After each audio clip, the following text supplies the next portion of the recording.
Well, we're still making joke tweaks and things like that. So, you know what it is?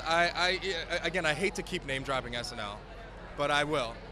You know, I feel like I learned so much from being on that production for a week, and basically we could be minutes away from showtime and still tweaking, and I would feel totally at ease. I trust our writers and everybody involved so much, and we're gonna put on a great show. Now, of course, I heard your name come over the loudspeaker right now when you were coming into the photo area. Yeah. The roar from the crowd. Oh. What does that do to one's ego?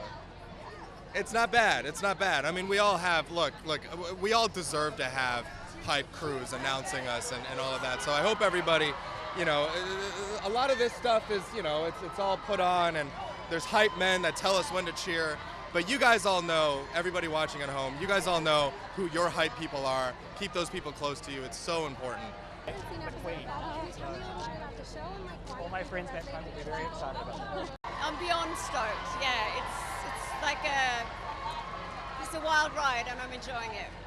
Check it in. I feel like you've deserved this for a long time. Yeah, no, you know what? I actually am. I'm really cognizant that this is a moment, and not every moment is this moment, but they all, all the work and everything that happens in between these kind of moments. Thank you for putting that word in my brain. It's not going to leave. Are all important and play their part, but when it's kind of shining, it's awesome, and I feel it, and I'm aware of it, and I'm thankful for it. Well, I know it just doesn't land in your lap. Like, I think when I started out, I kind of started out high, and I understand what the dips, the valleys are like. But yeah, I think, I know the business, I know the landscape, and so that makes me even more thrilled right now. So, because my parents come from New Zealand and they're born and raised in England, so I always felt like I was from a few different places and feeling quite global. So when my music, like when it started to take off, I love that I could travel, and I thought this is the best job in the world, that I get to sing and do what I love and travel. Yeah. So for me, like, I walk into certain places and hear my songs playing, and the main thing that really means the most to me is when people have their amazing stories of how the songs have, what they've meant to them. Even songs like Unwritten, but also some of the more obscure songs, like Wild Horses. Like, a lot of people have come out to their parents after listening to my music, or been in a hard time, and or being an athlete, and one of the songs kind of helps them win something. I love stories like that. It helps me remember maybe that's why I do it, because it helps me as well. Thank you.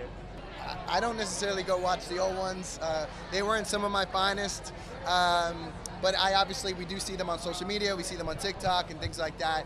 And I think almost like every generation of a high school goes back and watches the original Jersey Shore as like a Coming up past. Yes. So we are honored by that too. I mean, it's if somebody would have told us when we first started this that we'd be here 15 years later, it's lightning in a bottle. It's a once-in-a-lifetime type of show. I would have brushed my hair then. I would have made sure my hair was a little bit better.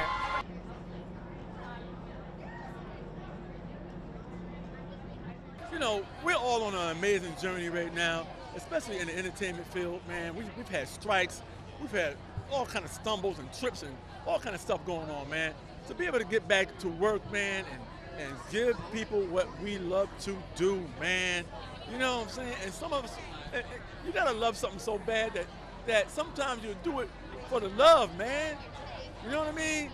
Things get messy, man, when you contracts and money, and the ground level of it is make people happy, man.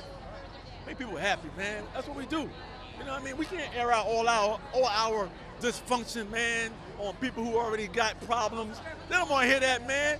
They want to be happy and laugh and do what y'all do. Make me laugh on my couch, baby.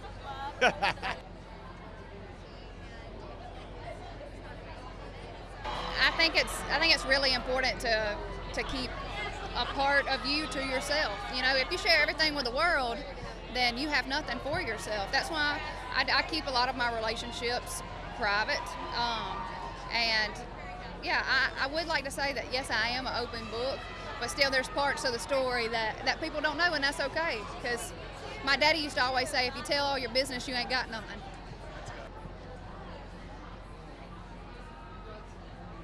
I mean, I just feel very flattered. Through my years, I was inspired by so many people, and when people bring that up, I like or say that to me, I feel grateful for every moment, and we're still going. I mean, working with Kim for the Skims campaign, and like being an influencer. I am Gia, and then Good Burger 2 just came out, so I'm just going with the flow, and I love it. And now I feel like I'm my real, true self. Like, you learn that over the years. I mean, I've always been very true to myself, but now I express it however I want.